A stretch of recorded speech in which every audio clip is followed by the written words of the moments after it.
Aujourd'hui, on veut construire quelques fondations. La semaine dernière, on a parlé que la résurrection, pour recevoir les bénéfices de la résurrection, nous devons premièrement reconnaître la réalité de cette résurrection. Euh, C'est pas dans les notes. non. Alors, on doit reconnaître et expérimenter la réalité de la résurrection de Christ dans notre esprit, dans nos émotions, pour recevoir la plénitude de la paix de Dieu, de sa guérison, sa prospérité. Tous les bénéfices de la résurrection sont pour ceux qui sont capables d'embrasser cette réalité-là dans le centre de leur être. Aujourd'hui, je voudrais regarder euh, la chronologie des événements qui a précédé les événements de la résurrection. J'aimerais faire ça comme un enseignement, mais le but, c'est de pouvoir comprendre, recevoir un nouveau niveau de confiance et un niveau de foi dans le Seigneur, que lorsque Dieu nous fait une promesse, on sait que ça va arriver. Alors, Veux-tu que je t'aide?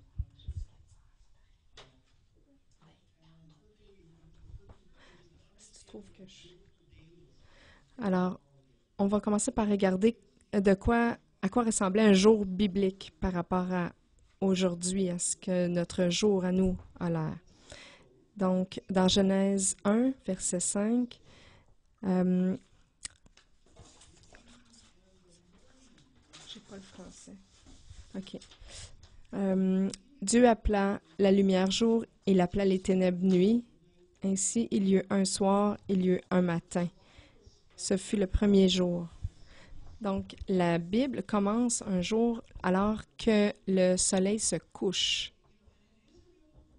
C'est un principe biblique. Les choses commencent dans la noirceur et elles finissent dans la clarté. Alors, nous sommes tous nés pécheurs, mais nous devenons et terminons notre vie saints. Alors, on peut voir dans Psaume 126, verset 5, « Ceux qui sèment dans les pleurs vont récolter dans la joie. »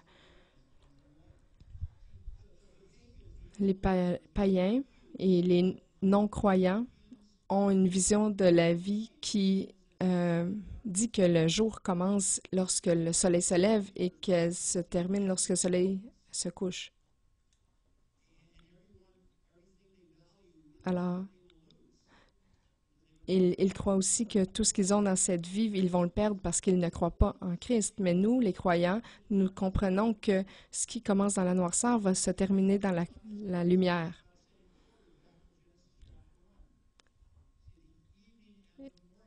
Il y a le soir et ensuite le matin. Ça a été le premier jour. Le deuxième jour, ça a été le soir et le matin ensuite. Alors, le premier jour commence lorsque le soleil se couche. C'est un principe très important à comprendre pour la suite que je vais vous expliquer. La deuxième définition importante, c'est le sabbat. Dans Lévitique 23, versets 1 et 2, l'Éternel parla à Moïse et dit, « Parle aux enfants d'Israël, et tu leur diras, les fêtes de l'Éternel que vous publierez seront de saintes convocations.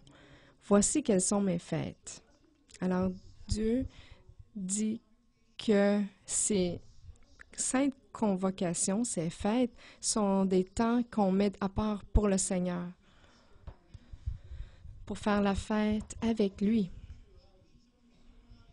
Il y a certaines fêtes que les Israélites avaient la permission de manger, certaines fêtes non. Le but n'était pas de la nourriture, c'était la présence du Seigneur.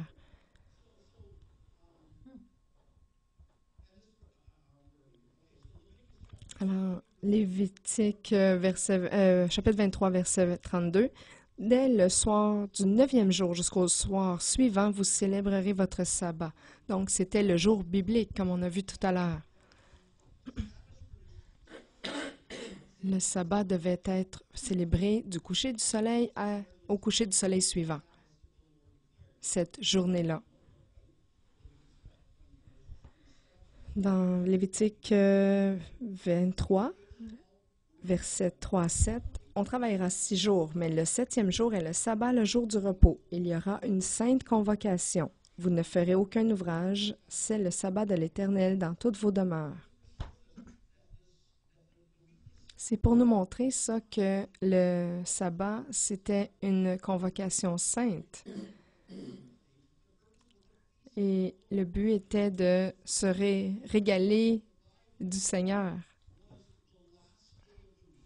C'était supposé d'être le dernier jour de la semaine, donc du vendredi soir au samedi soir. C'était pas samedi, c'était du vendredi soir au samedi soir. Mais il y a aussi d'autres sabbats dans la Bible. Je vais aller rapidement à travers ça parce que je vous ai donné les références rapidement. On le voit dans le sabbat de Pâques, qui est dans Lévitique 23, versets 4 et 5. Le 14e jour du premier mois, au coucher du soleil, c'est la Pâque du Seigneur. Donc, ça doit être traité comme un sabbat aussi. Il y a aussi la fête des pains sans levain, dans Lévitique 23, 6 à 8. Le 15e jour du même mois, donc une journée après la Pâque, c'est la fête des pains sans levain.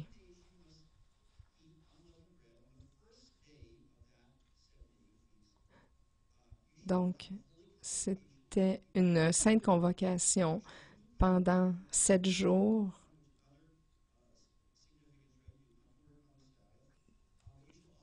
Mais vous allez offrir des offrandes au Seigneur. Donc, dans la fête des pains sans levain, il y avait deux sabbats, le premier jour et le 7e jour. Il y avait des convocations saintes où il n'y avait pas de travail qui était permis.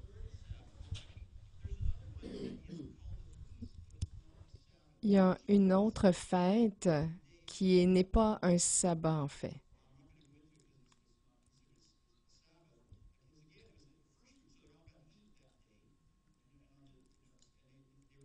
Donc, là, vu que ce n'était pas un sabbat, ils pouvaient manger et travailler.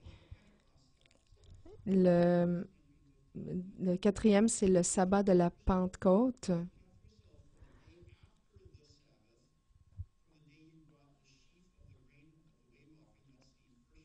Donc, il y avait l'offrande des prémices ou des premiers fruits. 50 jours après cette fête-là, vous allez offrir d'autres gerbes et prémices au Seigneur. Donc, il y avait deux autres convocations saintes. Il y en a une autre, la 5e ici, là, la fête des trompettes. Il y a aussi le jour des expiations, qui est une autre convocation sainte. Vous ne travaillerez pas ce journée-là. C'était une autre fête pour le Seigneur. Et la dernière, c'est la fête des tabernacles dans Lévitique 23, versets 34 à 36. Le premier jour de cette fête, ce sera une convocation sainte où vous n'allez pas travailler, vous allez offrir des offrandes au Seigneur. Et le 8e jour, il va y avoir aussi un jour de sabbat. Donc, il y avait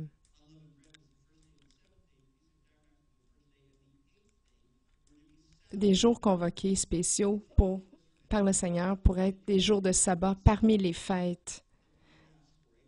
Donc, des jours de sainte convocation qui commençaient le vendredi soir jusqu'au samedi soir.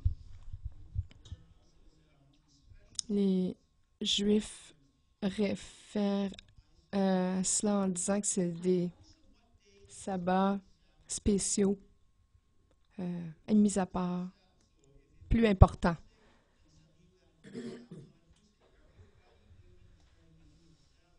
Tous les vendredis soirs au samedi soir, c'était un sabbat, mais parfois, à cause de ce calendrier de calcul-là, ça pouvait arriver en plein milieu de la semaine. Donc, ça pouvait tomber un mardi soir jusqu'au mercredi soir.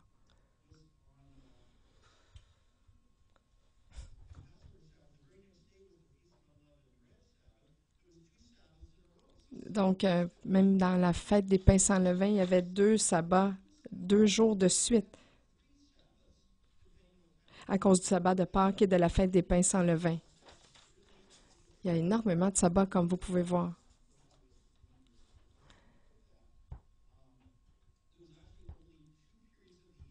Il y avait seulement 2 temps pendant l'année.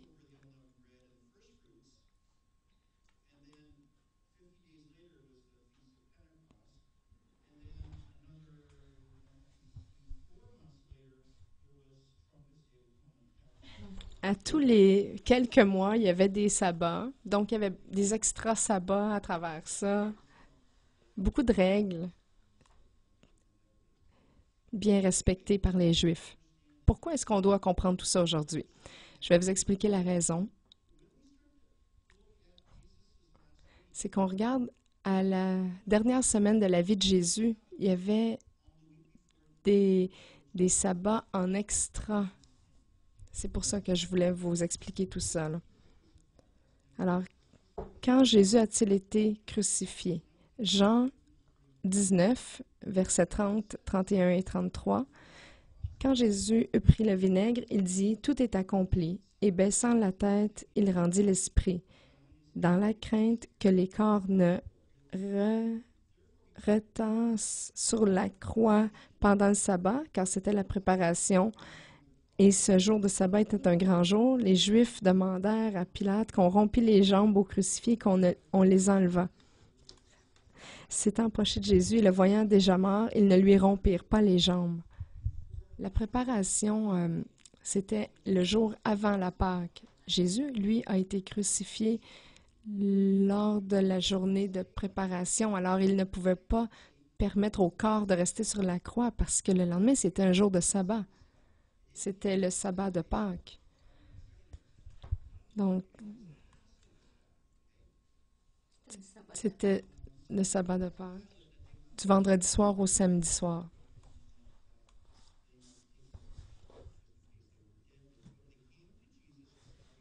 Alors, voyant que Jésus était déjà mort, ils ne lui ont pas brisé les jambes. Alors, Jésus n'a pas été crucifié le jour avant un sabbat de semaine. Il a été crucifié lors d'un sabbat qui était un sabbat important, qu'on appelle la Pâque. qui était Pâques. Si on voit Matthieu 27, versets 46 à 50, vers la 9e heure, Jésus s'écria d'une voix forte, « Élie, Élie, lama sabachthani », c'est-à-dire « mon Dieu, pourquoi m'as-tu abandonné ?» Jésus poussa de nouveau un grand cri et y rendit l'esprit.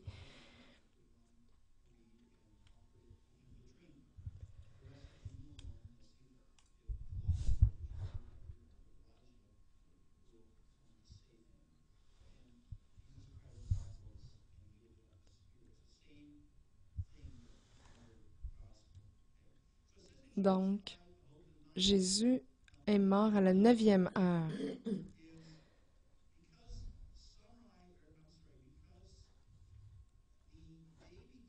à cause que le jour commence le soir d'avant, les heures étaient comptées à partir du soir, de la soirée,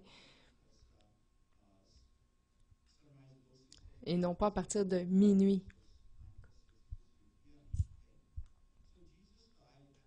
Donc, Jésus est mort à 3 heures l'après-midi. C'est ce que la Bible dit. Il a été placé dans la tombe. Il est mort à 3 heures, mais vu que le jour d'après était un sabbat de Pâques, il ne pouvait pas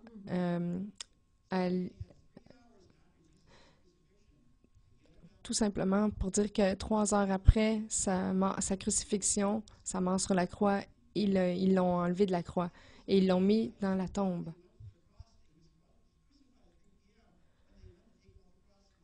Donc, ils étaient surpris que ça soit si rapide. Et c'est pour ça qu'ils l'ont transpercé le corps avec une épée et qu'il y a du sang et de l'eau qui est sorti de son côté. On sait que Joseph d'Arimathée a réclamé le corps de Jésus. Arimathée.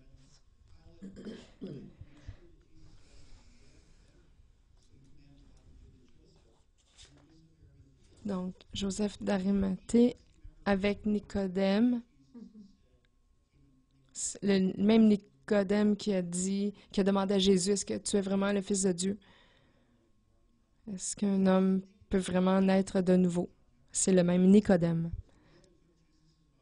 Donc, ces deux mêmes personnes, Joseph d'Arimathée et Nicodème, ont pris le corps de Jésus, ils l'ont mis dans le lin et ils l'ont mis dans la tombe où ils ont roulé une pierre devant l'entrée. Comme on voit dans Jean 19, verset 42.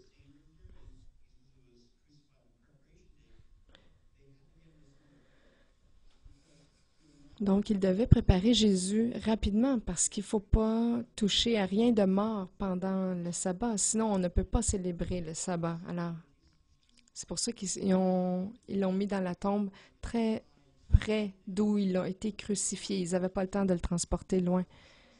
Et ils devaient tout faire ça avant le coucher du soleil. Donc, Nicodème et Joseph d'Arimathée avait seulement 3 heures pour tout faire ça. Tout un défi. Comme j'ai dit, une fois que le sabbat était commencé, on ne pouvait faire aucun travail. Même voyager était considéré interdit. Il ne fallait surtout pas toucher rien de mort. Donc, on peut voir le jour de la résurrection, Marc 16, versets 1 à 2. Lorsque le sabbat fut passé, Marie de Magdala, Marie, mère de Jacques, et Salomé achetèrent des aromates afin d'aller embaumer Jésus. Le premier jour de la semaine, elles se rendirent au sépulcre de grand matin, comme le soleil venait de se lever. Donc, c'est vraiment tout de suite après le sabbat. Alors, c'était le dimanche matin. Parce que c'était pas le samedi soir, parce qu'on voit que c'était de grand matin. Et c'est pour ça aujourd'hui qu'on célèbre la résurrection de Jésus le dimanche matin, parce que c'est le dimanche matin qu'elles se sont rendues à la tombe et qu'elles ont constaté que Jésus était ressuscité des morts.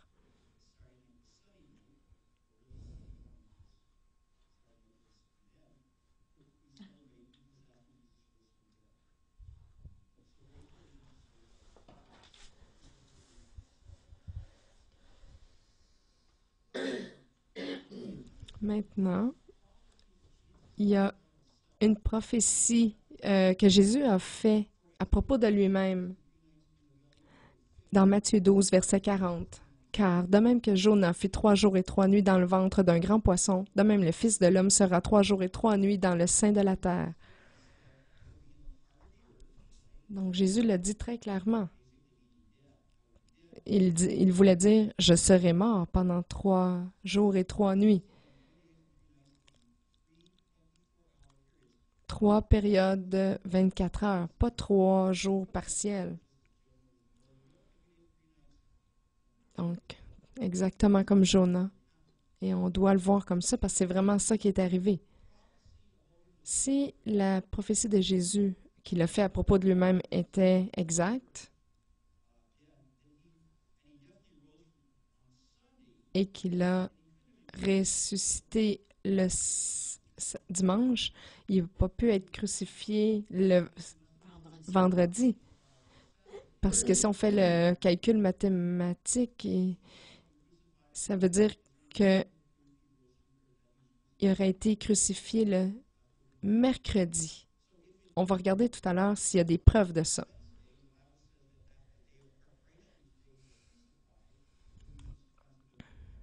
On devrait trouver des évidences bibliques de ça. Si la préparation était le mercredi, ça veut dire que le sabbat important aurait été le jeudi.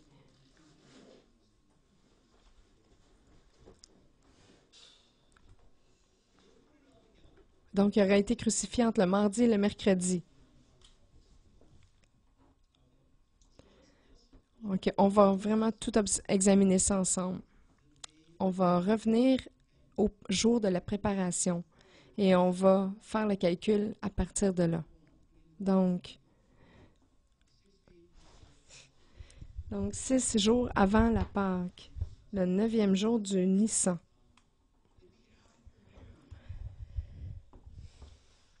Dans l'après-midi.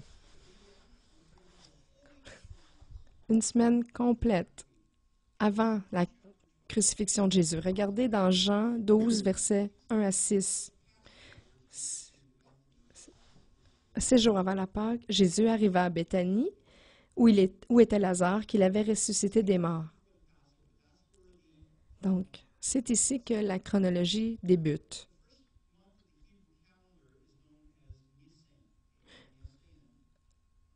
Le premier jour du calendrier est appelé Nissan. Les agneaux de Pâques étaient préparés et mis à part le 10e jour de Nissan et devaient être sacrifiés le 14e jour du Nissan, selon l'année juive.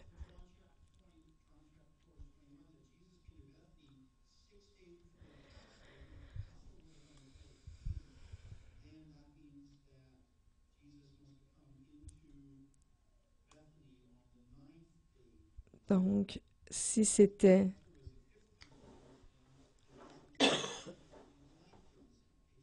Donc, on a calculé que Jésus est arrivé à Béthanie le 9e jour de Nissan. Donc, du crépuscule jeudi au crépuscule vendredi. Rappelez-vous qu'il est arrivé dans l'après-midi.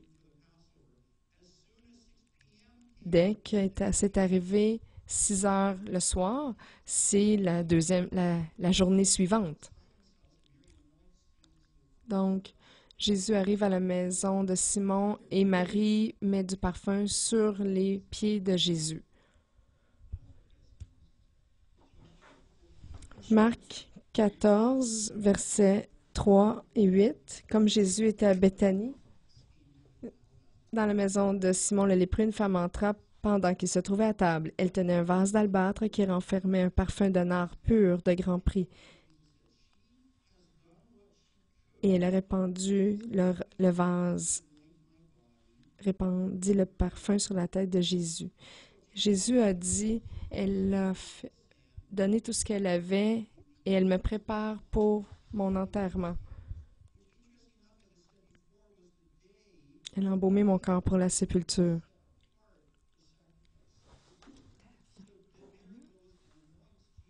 Donc, lorsque Jésus, elle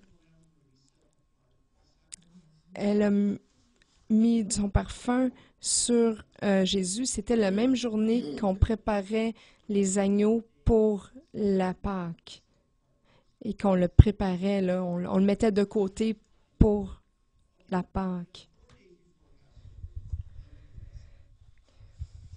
C'est une belle coïncidence. C'est peut-être pas une coïncidence. Donc, on parle du jour suivant, le 11e jour de Nissan,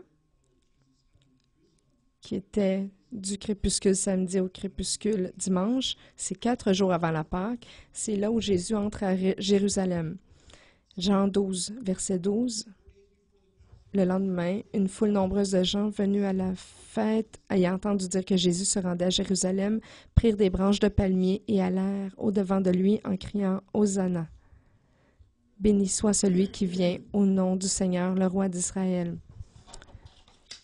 Donc, c'était du samedi soir au dimanche soir. Si on recule un petit peu, Jésus a été oint par Marie de Béthanie avec le parfum.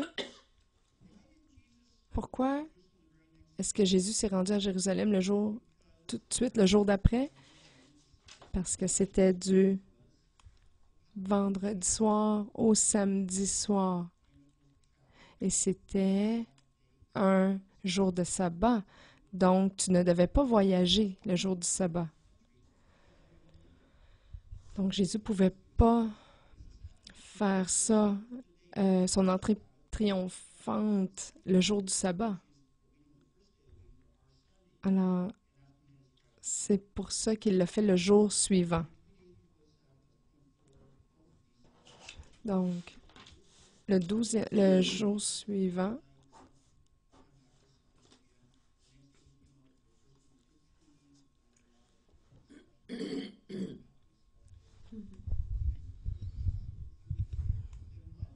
donc, le jour de la préparation, le 14e jour de Nissan, c'était le jour de la préparation, le 14e jour, où on préparait les agneaux. Du crépuscule mardi au crépuscule mercredi. Et c'est là que Jésus, à la 9e heure, a rendu l'âme. Donc, du mardi soir au mercredi soir. Rappelez-vous que son procès a eu lieu la nuit. Il est allé au jardin de Gethsémani dans la soirée. Il a été trahi à ce moment-là. Ils l'ont entraîné à la cour pour faire son procès. Et c'est arrivé très, très tard le soir. Pilate était là. Il a été pris le matin suivant au Golgotha et c'est à 3 heures l'après-midi qu'il a rendu l'âme.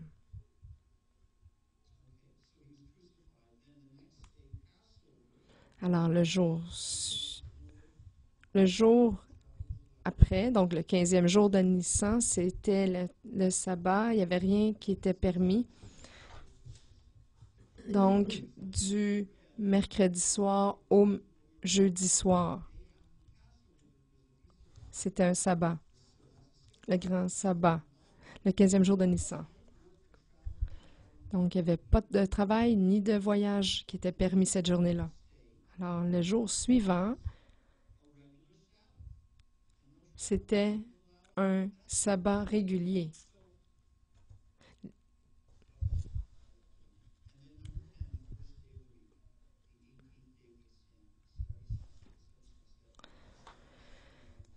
Ensuite, il y a eu le sabbat, le 17e jour de Nissan, du vendredi au samedi. Et ensuite, le premier jour de la semaine, le 18e jour de Nissan, du crépuscule samedi au crépuscule dimanche. Lorsque le sabbat fut passé, les femmes ont acheté des aromates pour embaumer Jésus. Le point que j'essaie de vraiment, les points que je veux vous montrer, c'est que la Bible nous donne des nombres, des chiffres clairs, des marqueurs clairs pour nous dire quand Jésus a été crucifié. On a eu le 9e jour de Nissan, le 10e jour, le 14e jour de Nissan. Et on voit toutes les choses qui devaient être faites parce que la Pâque devait être faite le 15e jour de Nissan.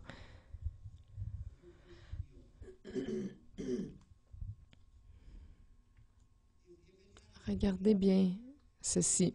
Si ça devait être, peu importe, si c'est arrivé une autre journée de la semaine et que Jésus avait été mis dans une tombe,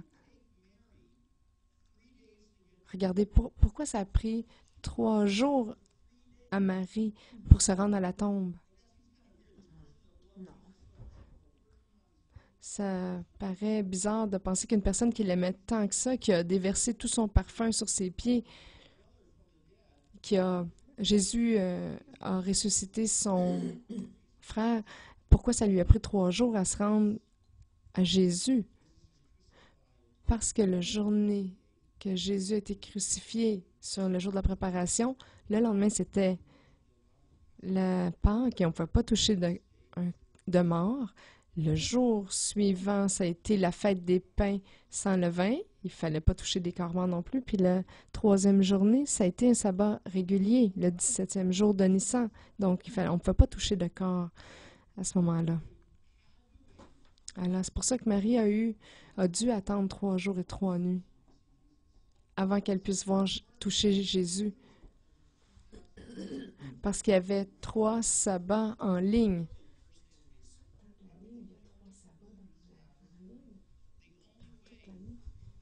Alors, la seule façon que 3 sabbats puissent être de suite dans les journées calendrier, si la crucifiée était un mercredi et que la Pâque était un jeudi, le jour de la préparation était un jeudi.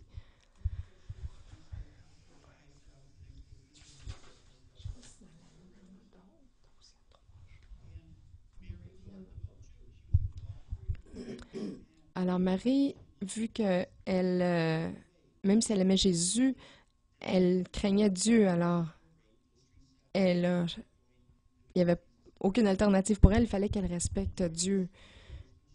Donc pendant ces 3 journées-là où il ne lui était pas permis d'aller voir Jésus, ça a été les 3 jours et 3 nuits que Jésus a accompli sa prophétie, qu'il allait aller dans la terre 3 jours et 3 nuits, tout comme Jonas.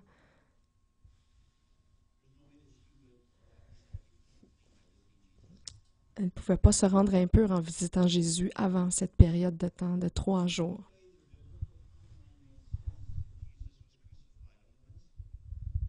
Alors, on doit croire que Jésus a été crucifié un mercredi, sinon la chronologie des événements ne fonctionne pas. Alors, vous pouvez faire les calculs pour vous-même.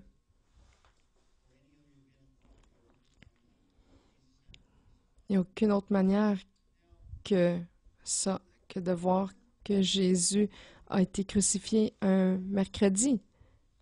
Mais pourquoi nous, ici, pourquoi on se préoccupe tant du vendredi saint, ici? Je vais vous expliquer mon opinion. Je pense que le vendredi saint est apparu de nulle part. On ne sait même pas pourquoi on l'appelle le vendredi saint de toute façon.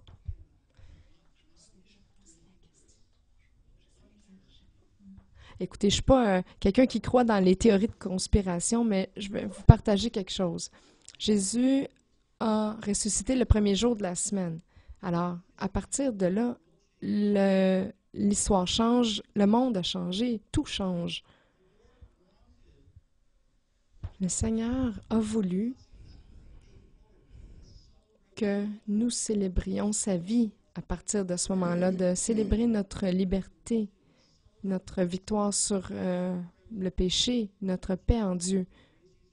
La même puissance qui a ressuscité Jésus, elle vit en nous.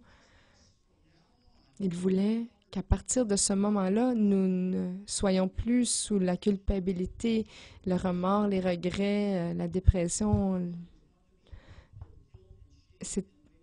C'était à propos. Dieu voulait qu'on célèbre la liberté du péché par la résurrection de Jésus et notre relation avec lui. Alors moi, je crois qu'il y a des gens bien intentionnés qui ont été manipulés par l'ennemi pour mettre le vendredi saint à un niveau plus important que le dimanche de la résurrection. Depuis plusieurs années, le mercredi des cendres, on doit, dans la tradition, pendant 40 jours, se revêtir de culpabilité et du poids de nos péchés. Même aux Philippines, ils croient que parfois ils doivent souffrir pour les péchés de l'année d'avant.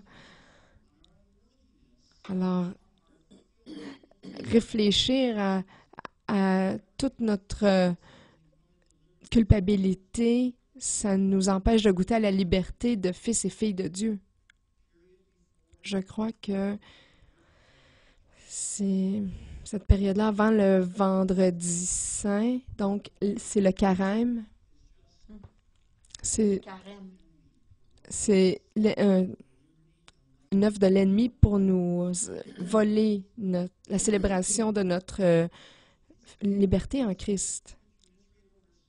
Pourquoi est-ce qu'on devrait prendre tout le poids de nos péchés, prendre tout le poids de nos péchés pendant 40 jours et célébrer la résurrection de Jésus pendant 2 jours, une journée ou 2? Regardez cette vidéo-là.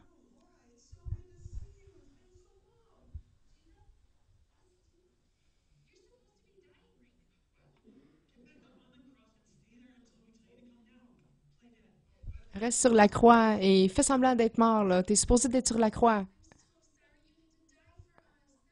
Ah, Jésus, je suis tellement triste que tu as dû mourir pour nous.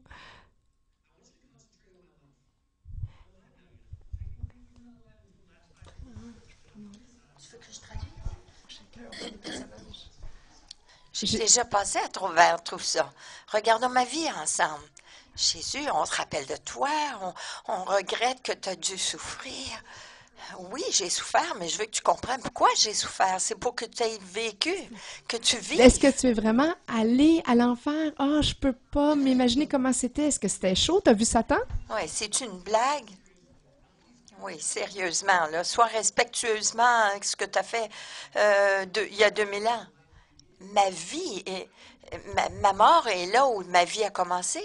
Jésus, s'il te plaît, pardonne-moi pour mes péchés. Je suis vivant! Jésus, on sait que tu es vivant. Là, écoute, bouge plus. Si tu sais que je suis vivant, pourquoi est-ce que tu me traites comme si je ne l'étais pas?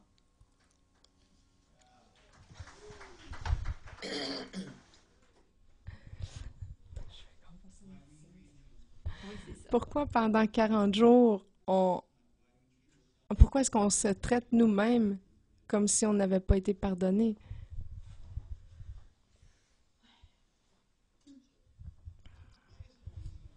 Pourquoi est-ce que tout ça, c'est si important aujourd'hui? Jésus a promis, il a prophétisé et il a promis qu'il passerait 3 jours et 3 nuits sous la terre pour avoir la victoire sur la mort et nos péchés. Il a dit, ça va être le seul signe et le plus grand signe que je suis le Messie, c'est que je vais passer 3 jours et 3 nuits dans la terre. Et il a gardé sa parole à la lettre. Quand Jésus a dit, je vais passer 3 jours, 3 nuits dans la terre, il a dit, il parlait pas d'un symbole, mais la plupart des églises traitent ces paroles-là comme une image. Ah, il a passé 2 jours et demi sous la terre. Non, non, il a vraiment passé 3 jours et 3 nuits. Si Jésus avait seulement pensé une partie de ce temps-là, symbolique, sans respecter sa parole, ben, on pourrait questionner que le reste de ses promesses sont symboliques, mais non, c'était la réalité. Alors, toutes ces promesses sont viables et réelles. Donc, quand Jésus a dit qu'il va pardonner tous vos péchés, il ne parle pas de façon symbolique, car il y en a quelques-uns qui vont être pardonnés, d'autres non. Quand Jésus a promis qu'il va vous donner la vie abondante, c'était pas seulement un symbole. Quand Jésus a promis de vous donner la paix, il n'a pas dit « Ah, vous allez avoir seulement quelques jours paisibles ». Quand il a promis de vous donner la vie éternelle et une vie abondante, c'était pas seulement un symbole. Ça va vous sembler un peu abondant, mais pas autant que vous pensez. Quand il a dit que c'était la vie éternelle, « Ah, c'est juste symbolique, tu vas vivre plus longtemps que la moyenne ». Écoutez, il y a des exemples nombreux. Quand il a promis de vous guérir de vos maladies, c'était pas seulement symbolique. La raison pour laquelle j'adresse cette question aujourd'hui, c'est que lorsqu'on regarde à la mort et à la résurrection de Jésus, il faut réaliser que Jésus, pas au contraire de la tradition de l'Église, qui a raccourci la mort de Jésus à 1 journée et demie. Non, il a vraiment passé 3 jours et 3 nuits pour gagner notre salut, avoir la victoire sur la mort. Il a payé pour nos péchés, passé, présent et futur, pour que nous puissions rétablir cette relation avec Dieu dans la plénitude de la vie qu'il a pour nous.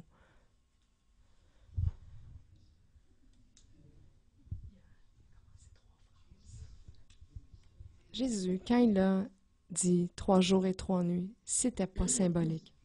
Il parlait de la vérité. Ce qu'il a promis est arrivé, et si ces promesses étaient concrètes et réelles et qu'il les a complètement réalisées à ce moment-là, eh bien les autres promesses qu'il a faites et toutes les promesses de Dieu, passées, présentes et futures, vont arriver. Nous devons croire et faire confiance à sa parole. J'ai des bibles un peu partout aujourd'hui. Quand il nous promet des choses dans sa parole, elles ne sont pas symboliques, elles sont vraies. Nous pouvons absolument accrocher nos vies et notre espérance à ces paroles. On peut s'accrocher à chaque point sur les i, chaque virgule. Tout est vrai. Il l'a prouvé. Il a prouvé que ces paroles étaient vraies parce qu'il a dit à l'avance qu'il serait 3 jours et 3 nuits dans la terre.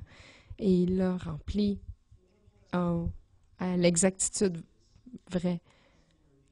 Alors, ma question pour vous, quelle promesse est-ce que Dieu vous a faite? Vous vous dites peut-être, elles étaient seulement symboliques, peut-être, parce qu'elles n'ont pas été réalisées encore. Même lorsque Jésus a parlé de sa mort, c'était juste symbolique. Mais non, tout est vrai à la lettre. Les paroles dans la Bible sont vraies et dans les paroles qu'il a dit pour vous aussi. Alors, ne permettez pas au désespoir de gagner votre cœur, au découragement de gagner votre cœur. Notre rôle, c'est de garder confiance en lui, de garder notre espérance en lui et de s'accrocher avec persévérance jusqu'à ce qu'il accomplisse ses promesses. J'aimerais recapturer vos cœurs avec ces promesses. Peut-être vous avez une promesse de guérison qui n'est pas arrivée. Peut-être une promesse pour un enfant qui n'est pas arrivée. Pour un ministère, pour une réconciliation. On ne sait pas. Peu importe votre promesse, prenez votre promesse. ça a peut-être un rapport avec votre business ou votre famille. Prenez cette promesse. Et je vais demander à quelques personnes de s'avancer pour prier pour vous. Le but, c'est de pouvoir raviver en votre cœur la foi que Dieu tient ses promesses.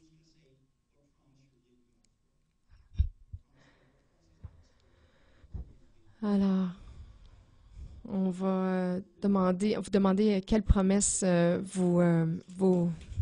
quelle était la promesse que Dieu vous a donnée, que vous voulez qu'on prie. Écoutez, c'est sûr que si vous dites une Ferrari, on va, en tout cas, on va passer, mais on va se mettre en accord avec vous aujourd'hui en prière, parce que Dieu est fidèle et digne de confiance. Il a dit, voici le signe que je suis le Fils de Dieu, que je suis le Messie, le Fils de Dieu. Je vais être mort pendant 3 jours et 3 nuits. Il a dit à l'avance qu'il va être mort 3 jours, 3 nuits et qu'il va ressusciter après. Et il a validé chaque mot, chaque promesse. Et ça inclut vous et moi aujourd'hui. Alors, je vais vous demander... on va juste se lever ensemble avant la prière. Alors, vous êtes libérés. Si vous devez y aller aujourd'hui, vous pouvez y aller. Mais je vous encourage à venir à l'avant et recevoir la prière parce que Dieu, il est digne de confiance et fidèle. Alors, Père, bénis les gens qui doivent partir, mais rencontre ceux qui acceptent de rester et sont d'accord pour voir tes promesses se réaliser. Dans le nom de Jésus,